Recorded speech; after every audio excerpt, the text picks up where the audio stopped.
कुछ दिन ध्यान में जी लगता है, फिर कुछ दिन पूजा और भजन चलता है, लेकिन एकाग्रता कहीं भी नहीं होती।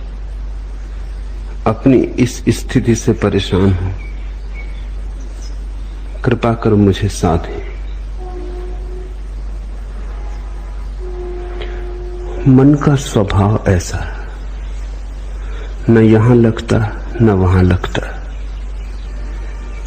मन का स्वभाव है द्वंद्व। जो करोगे वहीं से उछटा हुआ लगेगा, जहां हो वहां से भागा हुआ रहेगा, जहां नहीं हो वहां का रस जन्मेगा। जो मिला व्यर्थ हो जाता, जो नहीं मिला वे दूर के ढोल बड़े सुहावने लगते। मन के स्वभाव को समझो। न तो ध्यान काम आता न भजन काम आता, मन के स्वभाव को समझना काम आता। मन की ये प्रक्रिया है। पद मिल जाए तो असंतुष्ट, पद न मिले तो असंतुष्ट, पद न मिले तो पीड़ा, पद मिल जाए तो व्यर्थता का बोध। गरीब रोता अमीर नहीं, अमीर रोता कि अमीर हो गया, अब क्या करूं। जो भी तुम्हारे पास है वो पास होने के कारण ही दो कौड़ी का हो जाता है, और जो तुमसे बहुत दूर है, दूर होने के कारण ही उसका बुलावा मालूम होता है। मन के इस आधारभूत जाल को समझो, इसे पहचानो। ये ध्यान और भजन का ही सवाल नहीं है। भोजन करो तो मन में उपवास का रस उमगता है कि पता नहीं उपवास करने वाले न मालूम किस गहन शांति और आनंद को उपलब्ध हो रहे हो। उपवास करो तो भोजन की याद आती है। जीवन के प्रत्येक पल तुम ऐसा ही पाओगे। बाग में लगता नहीं, सहरा से घबराता है जी। अब कहां ले जाके बैठे ऐसे दीवाने को हम। बगीचे में बिठाओ तो लगता नहीं, मरुस्थल में ले जाओ तो घबराता है। बाग में लगता नहीं, सहरा से घबराता है जी।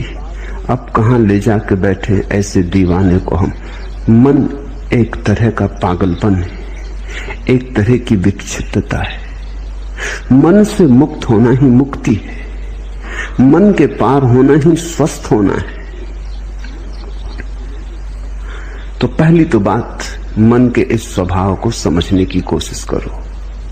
अक्सर लोग समझने की कम कोशिश करते हैं, छुटकारा पाने की ज्यादा कोशिश करते हैं, और छुटकारा बिना समझे कभी नहीं। तो तुम्हारी आकांक्षा यह होती कैसे झंझट मिटे, लेकिन बिना समझे झंझट मिटी ही नहीं। ना समझी में झंझट है। तो तुम चाहते हो कैसे इस मन से छुटकारा हो, लेकिन पहले इसे पहचानो तो, इससे दोस्ती तो साथ हो,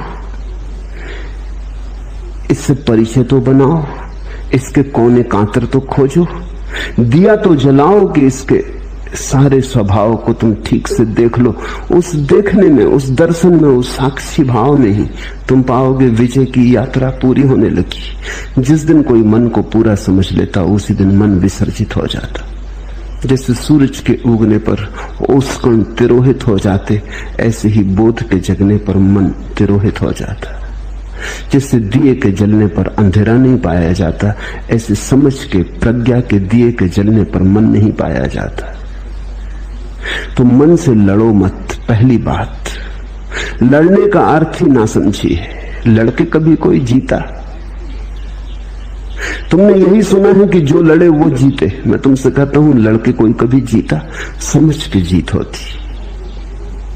लड़ने वाले तो ना समझे। लड़ोगे किससे? छायाओं से लड़ रहे हो। जैसे कोई अपनी छाया से लड़ने लगे, खींच ले तलवार, करने का लगे हमला, परिणाम क्या होगा? छाया कटेगी।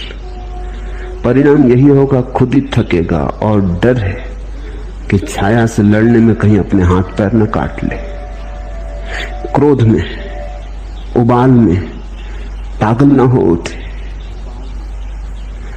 कहीं ऐसी घड़ी ना आ जाए कि विक्षिता में अपने को ही काट ले। अक्सर मन के साथ लड़ने वाले ऐसी ही स्थिति में पड़ जाते। मन तुम्हारा है, तुम्हारी छाया है नहीं, बस छाया जैसा है। रोशनी बढ़ाओ, थोड़े जाग के मन को समझो। जब ध्यान करो, मन कहे भजन में, तो जरा जाग के देखो, एक तरफ खड़े होकर देखो कि मन क्या कह रहा है। जब भजन करो और मन कहे ध्यान लगाओ, तब जाग के देखो कि मन क्या कह रहा है। इसकी चालबाजियां पहचानो, इसकी कूटनीति पहचानो। मन बड़ा राजनीतिज्ञ है, ये तुम्हें भटकाए रहता है, ये तुम्हें चलाए रहता है। और तुमने ध्यान करके भी देख लिया, वहां भी नहीं लगा, और तुमने भजन करके भी देख लिया, वहां भी नहीं लगा। तो अब ये तो समझो कि मन कहीं लगेगा ही नहीं। मन का लगना धर्म नहीं, न लगना मन की आदत है। कहीं लगता नहीं, जो नहीं लगता वही मन है। तो अब जब मन तुमसे कहे कि ध्यान करो, क्या भजन में पड़े हो, तो जाग के देखना कि ये फिर वही मन जो कहीं नहीं लगता, भजन में भी नहीं लगा था। तब इसने कहा था ध्यान करो, अब कहता है भजन करो। पहले कहा संसार में उलझे रहो, फिर कहा संन्यास ले लो। अब संन्यास में भी नहीं लगता, कहता है संसार में लौट चलो। इस मन को जरा देखना, कुछ करने की बात नहीं है, सिर्फ शांत भाव से देखना। तुम्हारे देखने में ही तुम पाओगे मन गिरने लगा, तुम पर उसकी पकड़ जाने लगी, तुम पर पकड़ छूट जाए, तुम थोड़े शिथिल हो जाओ मन के पास से, तुम थोड़े बाहर सरकने लगो। न तो ध्यान से घटती है बात, न भजन से घटती है, समझ से। इसलिए समस्त धर्मों का सार है जागरूकता। प्रश्नकर्ता पूछता है, एकाग्रता नहीं बनती। एकाग्रता की खोज ही गलत है, जागरूकता खोजो। एकाग्रता की खोज तो फिर मन के ही सिक्कों में फंसे। ये मन ही है जो कहता है एकाग्र बनो। ये तुम्हें असंभव चीजें करने को देता है, फिर वो नहीं होती तो तुम हारे थके परेशान हो जाते हो। एकाग्रता की कोई जरूरत ही नहीं है। थोड़ा जीवन की गणित की व्यवस्था के सूत्र समझने चाहिए। पहला सूत्र, जब भी मन नहीं होता तब तुम एकाग्र होते हो। कभी अपने काम में पूरे संलग्न, चाहे बुहारी लगा रहे हो घर में, लेकिन पूरे संलग्न। अचानक तुम पाते हो मन नहीं, संगीत सुनते संलग्न, मन नहीं है। चित्र बनाते, किसी भी घड़ी जब तुम पाते हो कि मन नहीं है, तुम ही हो, तो एकाग्रता अपने आप घटती है।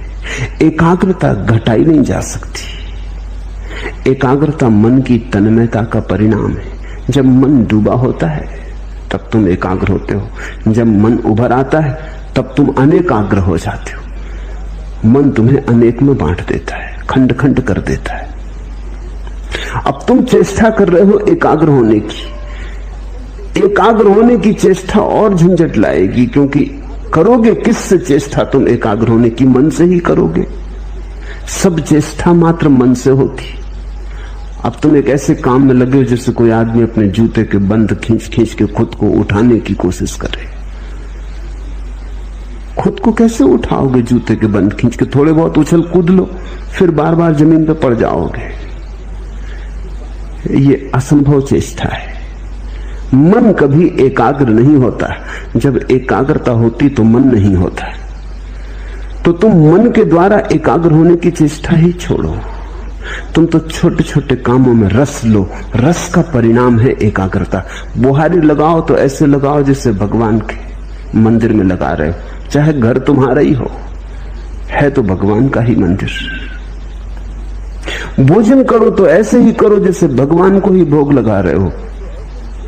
भोजन तो तुम ही कर रहे हो, लेकिन अंततः तो भगवान को ही लग रहा है भोज। वही तो तुम्हारे भीतर आके भूख बना, उसी ने तो तुम्हारी भूख जगाई। वही तो तुम्हारे भीतर भूखा है, उसके लिए तो तुम भोजन दे रहे हो। रस जगाओ, एकाग्रता की बात मत उठाओ। रस का सहज परिणाम एकाग्रता है। जो करते हो उसे रसपूर्ण ढंग से करो, उसमें डुबकी लो।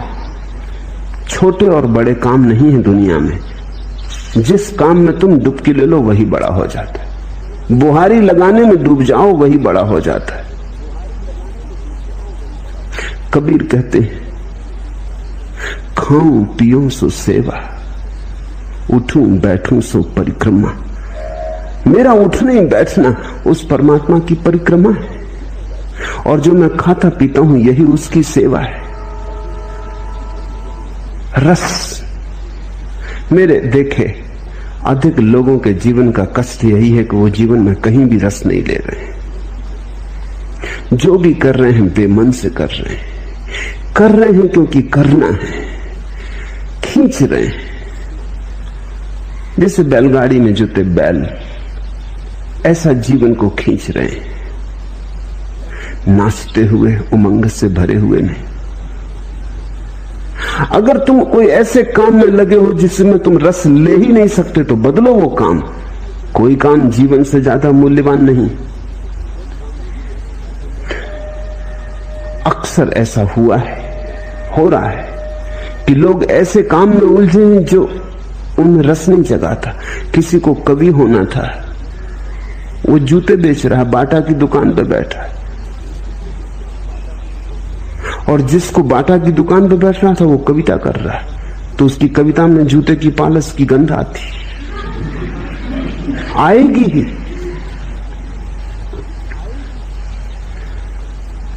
लोग वहां हैं जहां उन्हें नहीं होना था, और ये विकृति के कारण है क्योंकि तुमने कभी अपने सहज भाव को तो खोजा नहीं।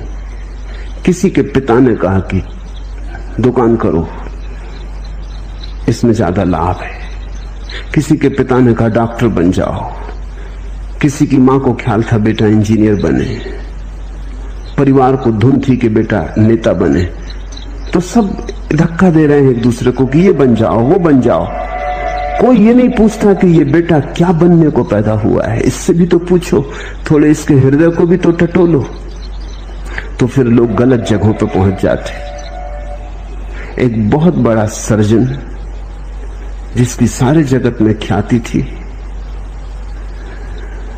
जब 60 वर्ष का हुआ और उसकी 60वीं वर्षगांठ मनाई गई तो सारे दुनिया से उसके मित्र इकट्ठे हुए, उसके मरीज इकट्ठे हुए, और उन्होंने उसका बड़ा स्वागत किया। लेकिन वो बड़ा उदास था।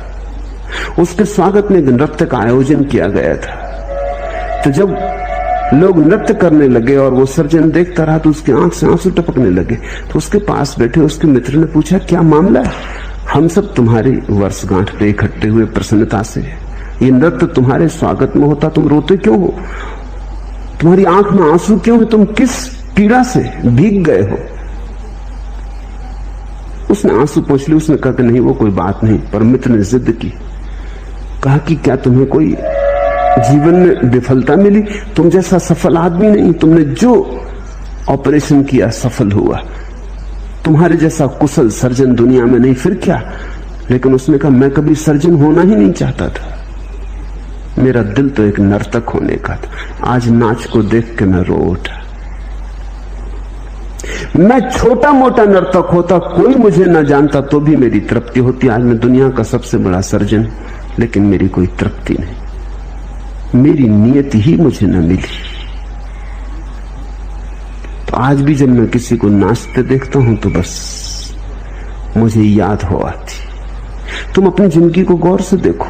पहली तो बात, जो कर रहे हो उसमें रस लेने की कोशिश करो। हो सकता है तुमने रस का अभ्यास नहीं किया, तुम्हें किसी ने सिखाया ही नहीं कि रस का अभ्यास कैसे करना। रस के अभ्यास का पहला सिद्धांत है कि जो भी कर रहे